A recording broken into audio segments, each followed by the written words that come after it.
The fluorescent lights of the Pentagon basement hummed with the same monotonous drone they had for the past 3 months. Jacob Reeves sat hunched over his workbench, surrounded by what the other engineers mockingly called his junkyard. Salvaged radio components, copper wire coils, and the centerpiece of his obsession. A modified sonar detector housed in what looked like an oversized tin can. At 28, Jacob was the youngest engineer in the Naval Research Laboratory's Experimental Weapons Division, and also the most ridiculed. While his colleagues worked on sleek torpedoes and advanced radar systems with generous funding, Jacob had been relegated to this forgotten corner with a budget that barely covered his coffee expenses. It was December 1942, and America was bleeding in the Atlantic. German U-boats were decimating supply convoys at an alarming rate. Every week brought news of another merchant ship sent to the bottom, another 100 men lost to the freezing waters. The Navy was desperate for solutions, but not desperate enough to listen to Jacob Reeves. Commander Gerald Thompson strode into the basement workshop, his polished shoes clicking against the concrete floor. He was flanked by 2 senior engineers, Martin Holbrook and Patricia Chun, both of whom had rejected Jacob's proposals at least a dozen times. "Jacob, we need this space," Thompson announced without preamble. "The acoustics program is expanding. We're moving you to Building 7. Building 7 was the facility's storage warehouse. Jacob felt his stomach drop. "Sir, I'm close to a breakthrough with the echolocator. If you just look at the latest modifications." Thompson held up a hand. "Reeves, we've been patient. But this tin can contraption of yours isn't going to win the war. What we need are proven technologies, not science fiction." Holbrook snorted. "The kid thinks he can detect submarines with kitchen scrap metal. Meanwhile, real engineers are developing actual sonar systems." "This isn't just sonar," Jacob protested, his voice rising. "I've created a passive detection system that can identify engine signatures from German diesels at twice the range of conventional methods. And the battery system I've developed can power it for 72 hours straight without..." "Without what? Blowing up?" Patricia Chun interrupted, her arms crossed. "Your last prototype caught fire, Reeves. It melted through your workbench. That was a calibration issue. I've solved it." Thompson's expression softened slightly, which somehow made it worse. "Look, son, your heart's in the right place. But we're fighting a war here. We don't have time for experimental pet projects. The British have developed working depth charges. The Convoy system is improving. We need to focus our resources on scaling up proven concepts, not gambling on untested theories." Jacob's hands clenched at his sides. "Last month, Convoy HX-217 was attacked. 14 ships, over 800 men died. Your proven concepts didn't save them." The temperature in the room dropped 10 degrees. "That's enough," Thompson said quietly. "Pack your equipment. You have until Friday." After they left, Jacob stood alone in his workshop, surrounded by 3 years of work. The echolocator sat on the bench, its crude exterior hiding the elegance of the detection algorithms he'd programmed into its circuits. Next to it was his battery prototype, a revolutionary high-capacity cell that could power devices at sea for days without recharging. He thought about his older brother, Marcus, a merchant marine who'd gone down with the SS Nathaniel Hawthorne 6 months ago. Marcus had been carrying supplies to Britain when a U-boat torpedo tore his ship in half. The survivors said the submarine had stalked them for hours, invisible beneath the waves, waiting for the perfect moment to strike. If they'd had his echolocator, they might have detected the U-boat. They might have evaded. Marcus might still be alive. Jacob picked up a wrench and returned to his workbench. He had 4 days until they moved him to storage exile. 4 days to prove everyone wrong. Outside his basement window, snow was beginning to fall over Washington, D.C. somewhere in the Atlantic. Another convoy was forming up, preparing to run the gauntlet to England. Young men were boarding ships, saying goodbye to sweethearts and mothers, not knowing if they'd ever see American soil again. Jacob pulled out his notebook and began making calculations. The battery needed one more modification. The echolocator's range could be extended another 15% if he adjusted the receiver frequency. It wasn't impossible. It just required someone willing to believe. But belief was in short supply at the Naval Research Laboratory. He worked through the night, his hands moving with practiced precision, refusing to accept that his brother had died for nothing, refusing to accept that 800 men would become 8,000, then 80,000 because no one would listen to the kid with the tin can. Friday morning arrived with brutal efficiency. Jacob had worked 70 consecutive hours, surviving on cold coffee and determination.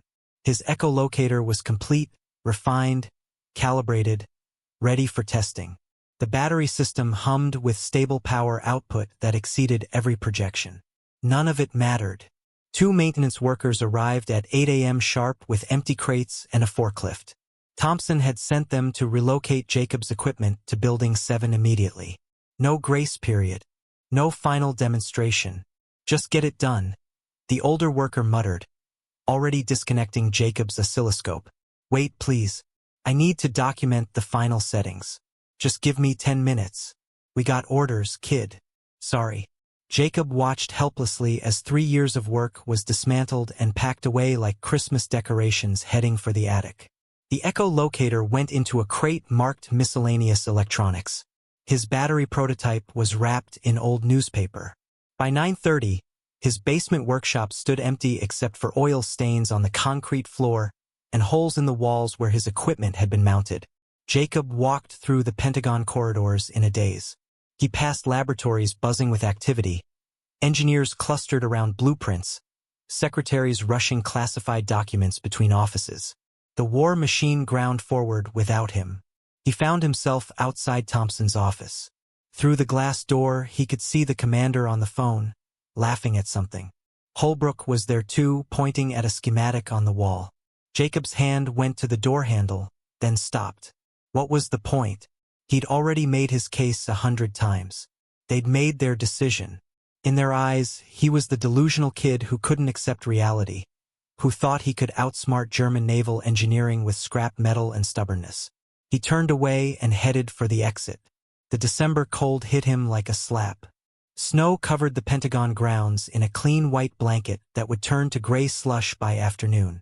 Jacob stood on the steps, watching military vehicles come and go, watching officers hurry between buildings with urgent expressions. A newspaper box near the entrance caught his eye. The headline screamed in bold letters, "Convoy losses mount. Navy scrambles for solutions." Below it, a smaller headline, "Admiral King calls Atlantic situation critical, seeks immediate countermeasures." Jacob bought a paper with his last quarter and read the article standing in the snow. Another convoy had been hit 2 days ago. 9 ships lost. The Navy was holding emergency meetings. They were considering suspending Atlantic crossings entirely until better protection methods could be developed. Better protection methods. They were looking for answers while his answer sat in a storage warehouse, packed in crates, gathering dust. Something hardened in Jacob's chest. A decision crystallized. If the Navy wouldn't test his system through official channels, he'd find another way. He folded the newspaper and started walking toward the bus stop, his mind already racing through possibilities he'd never dared consider before. Jacob spent the weekend in his tiny apartment in Arlington, pacing between his kitchenette and the window that overlooked a gray courtyard. His mind kept circling back to one person, Captain Robert Walsh. Walsh was a legend in naval circles, a convoy escort commander who'd survived 4 U-boat attacks and brought his ships home every time through sheer tactical brilliance and instinct.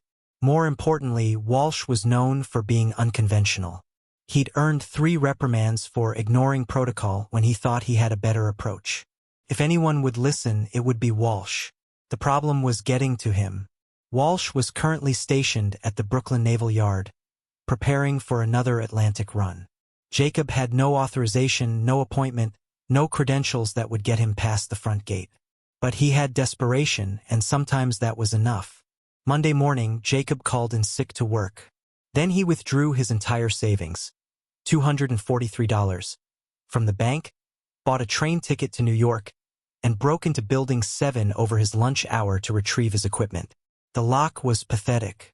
The storage warehouse had been designed to keep out foreign spies, not determined engineers with security clearance. Jacob worked quickly, loading the echolocator and battery system into 2 canvas duffel bags. His hands shook as he relocked the door behind him. He was now officially a thief. The train to New York departed at 3:15. Jacob sat in the back of the car, his equipment on the seat beside him, watching Maryland countryside blur past the window. With every mile, the enormity of what he was doing settled deeper into his bones. If this didn't work, he'd lose everything. His job, his reputation, possibly his freedom if Thompson decided to press charges for stealing military property. But if it did work, the Brooklyn Naval Yard was a hive of organized chaos when Jacob arrived Tuesday morning. Destroyers and escort carriers lined the piers. Sailors swarmed over decks. Welding sparks showered down from repair scaffolding. The smell of diesel fuel and salt water hung thick in the air. Jacob approached the main gate, his duffel bags heavy on his shoulders. "I need to see Captain Walsh," he told the Marine guard. "It's urgent. About submarine detection." The guard looked him over skeptically. "You got an appointment?" "No, but..." "Then you don't see the captain. Move along. This is about saving lives. I have equipment that can detect U-boats before they attack." The guard's expression didn't change. "Sure you do, buddy. And I got a magic compass that points to Hitler. Beat it before I call the MPs." Jacob stood his ground. "Tell Captain Walsh that Jacob Reeves from the Naval Research Laboratory needs 5 minutes. Tell him I have a working echolocator and I'm willing to stake my career on it." The guard studied him for a long moment, then sighed and picked up a phone. Captain Robert Walsh was not what Jacob expected. The legendary convoy commander stood barely 5'7", with weathered features and eyes that had seen too many good men die. He met Jacob in a cluttered office overlooking Pier 12, where his destroyer escort, the USS Hastings, was being resupplied for departure. "You got 5 minutes," Walsh said, not looking up from the chart he was studying.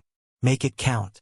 Jacob unpacked the echolocator onto Walsh's desk, his hands trembling slightly. The device looked even more pathetic in the harsh office lighting. A modified tin cylinder festooned with wires, connected to his battery prototype. "This system can detect diesel engine signatures at ranges up to 8 miles, Jacob began. "It's passive, so it won't give away our position. The algorithm filters out wave noise, ship engines, even whale songs. It's specifically calibrated for German U-boat patterns." Walsh glanced at the device, then back at his charts. "Kid, I got 47 ships leaving for Liverpool in 6 hours. I don't have time for..." "I lost my brother on the Nathaniel Hawthorne," Jacob interrupted. "Marcus Reeves. Torpedoed last June. They never saw the submarine coming." Walsh's pen stopped moving. He looked up.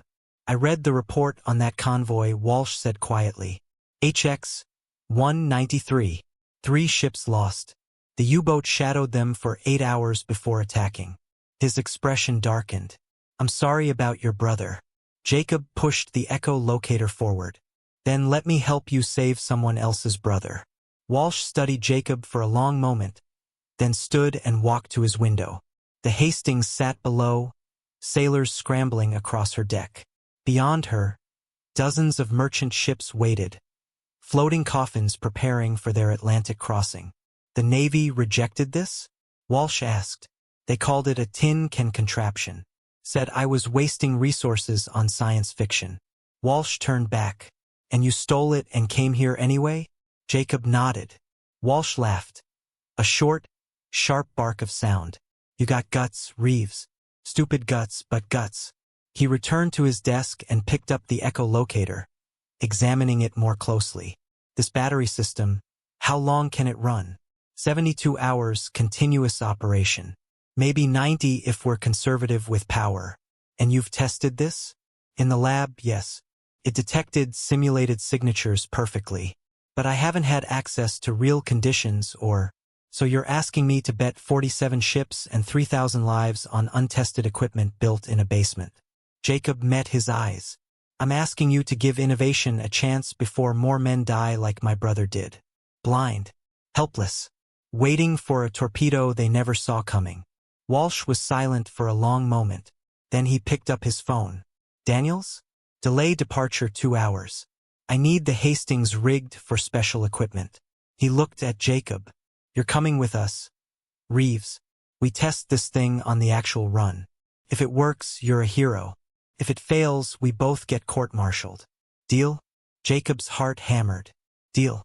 The Atlantic in December was a heaving monster of gray water and darker skies. Jacob spent the first 12 hours of the voyage violently seasick, hunched over a bucket in the Hastings communications room, while Walsh's crew installed his echolocator. By the second day, he'd found his sea legs. The device was integrated into the ship systems, its rhythmic pinging feeding data to a modified oscilloscope Jacob had rigged to display contact patterns. For 36 hours, nothing happened. The convoy plowed eastward through moderate swells, 47 ships arranged in protective columns. Jacob monitored his equipment obsessively, adjusting frequencies, second-guessing every decision. Walsh stopped by periodically, saying nothing, just observing. On the third day, at 4:17 in the morning, everything changed. Jacob was half asleep at his station when the oscilloscope lit up with a distinctive pattern. His exhaustion evaporated instantly. The signature was unmistakable. A diesel engine running at depth. The acoustic fingerprint matching German U-boat profiles exactly. Captain. Contact bearing 270. Range 7.2 miles. Walsh was on the bridge in seconds. You sure? Jacob's hands flew over the controls, refining the data. Positive. Single submarine. Depth approximately 150 feet. Speed 4 knots. She's positioning for an attack run. Walsh grabbed the radio. All escorts, this is Hastings. Possible submarine contact. Bearing 270. Execute pattern Delta. Convoy, execute evasive turn starboard. Signal blackout protocols. The next 6 hours were controlled chaos. Walsh maneuvered the Hastings and 2 other destroyer escorts into a screening position while the merchant ships altered course. Jacob's echolocator tracked the U-boat as it adjusted position, trying to reacquire its targets. She's surfacing, Jacob called out. Bearing 265, range 4 miles. Probably needs to recharge batteries and reestablish visual contact. Walsh smiled grimly. Not today, she doesn't. He ordered full speed ahead. The Hastings roared through the darkness, closing distance rapidly. When they were within 2 miles, Walsh gave the order. Searchlights blazed across the water, catching the U-boat's conning tower in brilliant illumination. The submarine crash-dived immediately, but it was too late. Depth charges away. The ocean erupted in towers of white water. The Hastings made 3 passes, dropping patterns calculated from Jacob's tracking data. On the 4th pass, a massive explosion erupted from below. Secondary detonations as the U-boat's own torpedoes cooked off. Oil and debris surfaced minutes later. Walsh stood on the bridge wing, watching the spreading oil slick catch the dawn light.